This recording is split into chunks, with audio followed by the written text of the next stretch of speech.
ধর্ষকের কোনো ধর্ম নাই। সে হিন্দু, মুসলিম নাকি বৌদ্ধ, খ্রিস্টান না আলেম জালেম, এগুলো ধর্ম দেখার সময় নাই। আল্লাহ পাক বলেছেন তার রাসূলের মাধ্যমে ধর্ষণ হলেই প্রকাশ্যে মৃত্যুদণ্ড দিয়ে দিবে, যেই হোক, সে যেই হোক, সে যেই হোক না, ওর কোনো ধর্ম নাই। সে একজন আলেম দাড়িওয়ালা মানুষও যদি হয় তাকেও এই কাজ করতে হবে। তো চোরের কোনো ধর্ম আছে? ডাকাতের কোনো ধর্ম আছে? তো মিডিয়া আবার টেকনিক্যালি দেখবেন ওইটাকে হাইলাইট করবে বেশি, বিকজ এখানে একটা সুযোগ আছে ইসলামকে ডমিনেট করার জন্য। তবে এখানে একটা বিষয় ক্লিয়ার করতে হবে যে পাপ পাপী যেই করুক তাকেই শাস্তির আওতায় আনতে হবে। আল্লাহ পাক তৌফিক এনায়েত করুন বোঝার। তো এখন এমন একটা সময় চলছে বাচ্চারাও এগুলো থেকে নিরাপদ না। 5 বছরের মেয়ে, 7 বছরের মেয়ে, কয়দিন আগে দেখলাম যে 2 বছরের মেয়ে, নাউজুবিল্লাহ, তার সাথেও নাকি এরকম ঘটনা ঘটেছে, এবং উত্তরবঙ্গেরই ঘটনা এগুলা। আর এগুলো শহরের চেয়ে এখন গ্রামে বেশি হচ্ছে। কারণ কি জানেন, গ্রামে তো আগে মানুষ এই উন্মুক্ত পোশাক আশাক দেখতো না খুব বেশি। এখন যখন পণ চলে আসছে হাতে, বাসায় সব এগুলো দেখছে, তখন গ্রামে দেখবেন ধর্ষণ বাড়ছে, বাড়ছে না? এটা নিয়ে আমি আলাদা লেকচার দিয়েছি যে কতগুলো ধর্ষণ হয়েছে এই পর্যন্ত। এই বছরই লাস্ট এই বছরই দেখবেন রিপোর্টেড 1300 সব 37টা রেপের ঘটনা ঘটেছে এই বাংলাদেশে। কি অ্যালার্মিং বিষয়। আর আমেরিকাতে প্রতি 6 জনে একজন রেপ হয়, আর রেপের রাজধানী হচ্ছে সাউথ আফ্রিকা, ওখানে প্রতি 3 জনে একজন রেপ হয়। তো এগুলা কিভাবে হচ্ছে? অনলি বিকজ অফ পর্নোগ্রাফিটা। এটা যদি এখনো বন্ধ করতে না পারা যায়, আগামী ভবিষ্যৎ খুব খারাপ হবে। যেখানে সেখানে মানুষ জেনা করবে, যাকে তাকে রেপ করবে, দেখে নিয়েন।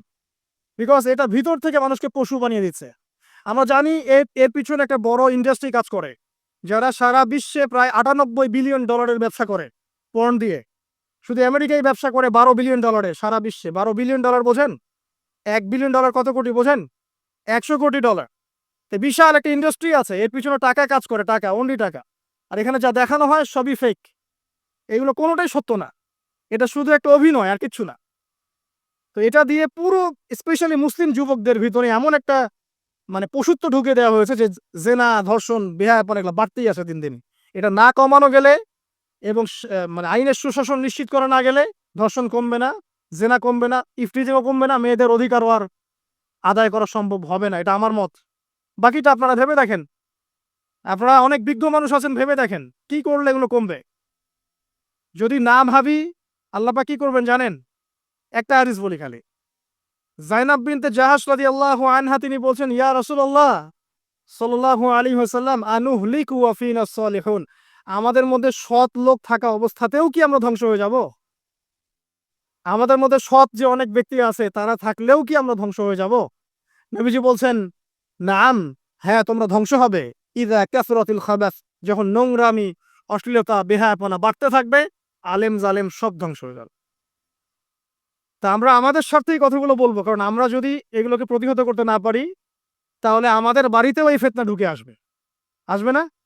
আসবে। দেখে নিয়েন। আল্লাহ পাক বোঝার তৌফিক এনায়েত করুন। আমিন। তো কওমে লূতকে আল্লাহ পাক কি করেছেন? সুন্দর বালকের রূপে এই জিবরাইল আর মিকাইল আলাইহিস সালামকে পাঠিয়েছেন। এখন লূতের লোকরা বলছে যে তোমার ঘরে যে মেহমান দুজন এসেছে ওদেরকে আমাদেরকে দাও। নাউজুবিল্লাহ। বুঝতে পারেন নাই? তোমার ঘরে যে দুজন মেহমান এসেছে, ওই দুজন মেহমানকে নিতে এসেছে। লূত আলাইহিস সালাম বলছেন যে আমার হাউলাই বানাতি ইন কুনতুম ফাইলিন, তোমাদের যদি বিয়ে করার ইচ্ছা থাকে, আমার মেয়েরা আছে, তাদেরকে বিয়ে করা প্রয়োজনে। একজন নবী তার মেয়েকে বিয়ে দিতে যাচ্ছেন, তাও তোমরা এই পথে যেও না। তখন এই কওমে লূতের লোকরা বলছে, তুমি খুব ভালো করে জানো হে লূত আমরা কি জন্য এসেছি। তখন তিনি বলছেন, আলাইসা মিনকুম রাজুলুন রশিদ, তোমাদের মধ্যে কি একজনও ভালো মানুষ নাই? এরপরে আল্লাহর আযাব আসবে। লূত আলাইহিস সালাম এবং তার স্ত্রী চলে যাচ্ছেন। তার স্ত্রী কিন্তু আবার ঈমানদার ছিলেন না, সে পিছনে ফিরে বারবার দেখছে। নূহ আলাইহিস সালামের স্ত্রী যেমন ঈমানদার ছিলেন না, লূত আলাইহিস সালামের স্ত্রীও তেমনি ঈমানদার ছিলেন না। নবীর স্ত্রী হওয়া সত্ত্বেও তারা কিন্তু জাহান্নামে যাবে, নাউজুবিল্লাহ।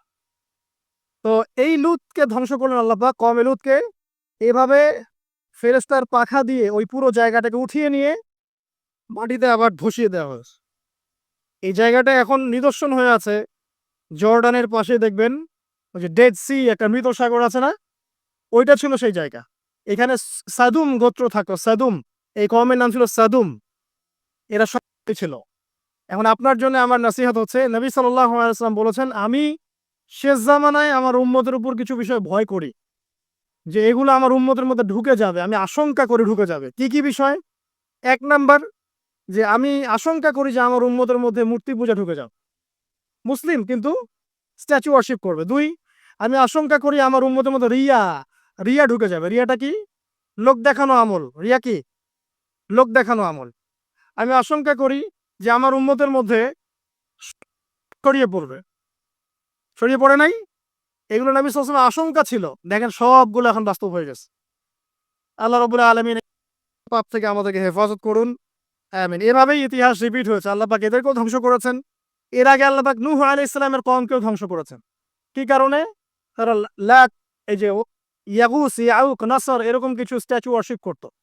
এক পর্যায়ে আল্লাহ রাব্বুল আলামিন 950 বছর দাওয়াত দিয়েছেন নূহ আলাইহিস সালাম তার কওমকে। 950 বছর। 950 বছর দাওয়াত দেওয়ার পরেও তার কওম যখন আল্লাহর আনুগত্য করল না, আল্লাহ রাব্বুল আলামিন মহা প্লাবন দিয়ে তাদেরকে ধ্বংস করে দিয়েছে। এভাবেই যুগে যুগে ইতিহাস রিপিট করেছে। আমাদের নবী মুহাম্মদ সাল্লাল্লাহু আলাইহি ওয়াসাল্লামের সময়ও এই হিস্ট্রিটাই ছিল। আবু জাহেল, আবু লাহাব, উতবা, সাইবা যারা ছিল, তারা মূলত সমাজটাকে দ্বিখণ্ডিত করে ফেলেছিল, খণ্ডে খণ্ডে ভাগ করে ফেলেছে। ডিভাইড অ্যান্ড রুলের মতো সমাজে সুদ ছড়িয়ে দিয়েছিল, জেনা ছড়িয়ে দিয়েছিল, পরকীয়া ছড়িয়ে দিয়েছে এবং শিরক ছড়িয়ে দিয়েছে এবং গোত্রীয় হানাহানি চলছিল।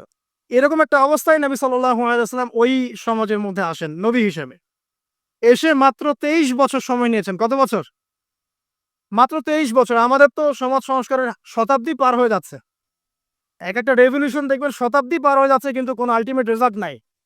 নবী সাল্লাল্লাহু আলাইহি ওয়াসাল্লাম 23 বছর সময় নিয়েছেন, মাত্র 23 বছর। এই 23 বছরে কোরআন এবং হাদিস এই দুটোকে হাতে নিয়ে নবী সাল্লাল্লাহু আলাইহি ওয়াসাল্লাম সমাজের প্রত্যেকটা জাহিলিয়াত উপর থেকে সরিয়ে দেন নাই, শেকড় থেকে উপড়ে ফেলেছে। তবে তিনি যখন ইসলাম প্রতিষ্ঠা করে দিয়ে চলে গেছেন, খোলাফায়ে রাশেদার যুগ চলে গেছে, তারপর উমাইয়া খেলাফত এসেছে প্রায় 100 বছরের মতো, পরে আব্বাসীয়রা এসেছে প্রায় 550 বছরের মতো, আস্তে আস্তে ফাতেমিরা এসেছে, ওদিকে কর্ডোভার স্পেনে আন্দালুসিয়া উমাইয়া শাসন ছিল, ওসমানীয়রা এসেছে। এভাবে ইতিহাস চলেছে দীর্ঘদিন, প্রায় 1400 বছর। শেষ পর্যায়ে গিয়ে নবী সাল্লাল্লাহু আলাইহি ওয়াসাল্লাম কিছু ভবিষ্যৎবাণী করে গেছে, যখন শেষ জামানাগুলো আসবে তখন দেখবে তোমরা সমাজে সুদটা ছড়িয়ে পড়বে বেশি, জেনা ছড়িয়ে পড়বে, পর্ন ছড়িয়ে পড়বে। পর্ন কথা তো তিনি বলেন নাই, বলেছেন অশ্লীলতা ছড়িয়ে পড়বে। এখন আমরা বলছি এটা পর্নোগ্রাফি। তিনি আরো বলেছেন সময়গুলো সংক্ষিপ্ত হয়ে আসবে, মানুষের হঠাৎ মৃত্যুর পরিমাণ বেড়ে যাবে। অনেক কিছু বলে গেছেন। দিন চলে যাবে মনে হবে একটা ঘন্টার মতো চলে গেল, বছর চলে যাবে একটা মাসের মতো, মাস যাবে একটা সপ্তাহের মতো। অনেকগুলো সাইন তিনি বলে গেছেন। মুসলিমদের মধ্যে বিভক্তি বাড়তে থাকবে, হত্যা হারাজ বাড়বে। হারাজ, হত্যা মানে হারাজ, মানে একজন ব্যক্তিকে হত্যা করা হবে, সে জানবে না আমাকে কেন হত্যা করা হলো। আর একজন ব্যক্তি হত্যা করবে, সেও বুঝবে না কেন তাকে মারলাম। ফাসাদ বাড়তে থাকবে, উঁচু উঁচু অট্টালিকা নির্মাণের প্রতিযোগিতা বাড়তে থাকবে। হচ্ছে না এগুলো? সমাজে ভালো মন্দের মানদণ্ড উল্টে যাবে। মানুষ সত্যকে মিথ্যা বলবে, মিথ্যাকে সত্য বলবে, মিথ্যাবাদীকে সত্যবাদী বলবে, সত্যবাদীকে মিথ্যাবাদী বলবে, আমানতদারকে খেয়ানতকারী বলবে, খেয়ানতকারকে আমানতদার বলবে। টোটালি মানদণ্ড উল্টে যাবে। আস্তে আস্তে সিচুয়েশন এমন হতে থাকবে, খারাপ থেকে খারাপ। তবে সোনালী সময় কি আর ফিরবে না? তাহলে সময় কি তাহলে আর ফিরবে না? এভাবেই চলবে সবকিছু? না, এভাবে চলবে না ইনশাআল্লাহ। আল্লাহ রাব্বুল আলামিন তার রাসূলের মাধ্যমে জানিয়েছেন এই সবকিছুই সাময়িক, সবকিছু সাময়িক। ইতিহাস আবার পুনরাবৃত্তি ঘটাবে। ইতিহাস সভ্যতা শুরু হয়েছিল একজন নবী দ্বারা, শেষও হবে আরেকজন নবী দ্বারা ইনশাআল্লাহ তাআলা। এবং তিনি নতুন কোনো শরীয়ত নিয়ে আসবেন না, নতুন কোনো ধর্ম নিয়ে আসবেন না, বরং তিনি এসে বরং ক্রুশ ভেঙে ফেলবেন। শুয়োরের মাংস যেটা, এটাকে একদম টোটালি হারাম করে ফেলবেন। জিজিয়া যে ট্যাক্সটা আছে এটাকে উঠিয়ে দিবেন। এবং তিনি 40 ইয়ার্স, হাদিসে এসেছে 40 বছর তিনি এই পৃথিবীতে থাকবেন। কত বছর? 40 বছর। ওই সময় সম্পর্কে এমন কথা এসেছে যে যাকাত নেয়ার জন্য একটা মানুষ খুঁজে পাওয়া যাবে না। আসতে কতদিন এটা আমরা বলতে পারবো না। এটা আল্লাহ পাক জানেন, আল্লাহ জানেন। এটা কতদিন এটা আমরা বলতে পারবো না, এটা বলার অধিকারও আমাদের নাই, বিকজ এটা গায়েবের বিষয়। কিন্তু আলামতগুলো আস্তে আস্তে আস্তে আস্তে ওইদিকে যাচ্ছে। এখন তিনি আজকেই আসুন আর কালকেই আসুন, ইমাম মাহদী আজই আসুক আর কালই আসুক, আপনার আমার দায়িত্ব চেঞ্জ হবে না। দায়িত্ব কি চেঞ্জ হবে? খুব সংক্ষেপে 2 মিনিট সময় নিচ্ছি। যে আমরা যে কোনো সিচুয়েশনেই আমাদের দায়িত্বটা কি আসো। 1 নাম্বার কথা হচ্ছে ভাই যে বড় পরিসরে চিন্তা বাদ দিয়ে আগে ছোট পরিসরে আসেন। নিজের ব্যক্তি জীবনে আগে ইসলাম প্রতিষ্ঠা করেন। নিজে আগে পড়াশোনা করি, দিনের জ্ঞান অর্জন করেন, পড়াশোনা করেন, যে লাইনেই পড়াশোনা করছেন করেন, কিন্তু ইসলামটাকে, ইসলামের ফরজ, ওয়াজিব, সুন্নত, মুস্তাহাবগুলো শেখেন। ডাক্তার, ইঞ্জিনিয়ার হওয়ার কোনো আপত্তি নাই, বড় পলিটিশিয়ান হন, ইকোনমিস্ট হন, কোনো আপত্তি নাই, বাট ইসলামের বেসিক নলেজটা অর্জন না করে মৃত্যুবরণ করেন না আল্লাহর রাস্তায়। 2 নাম্বার, কোরআনকে সময় দেন, কোরআনটাকে স্টাডি করেন, হাদিসটা স্টাডি করেন। আল্লাহ পাক তৌফিক দান করুন, আমিন।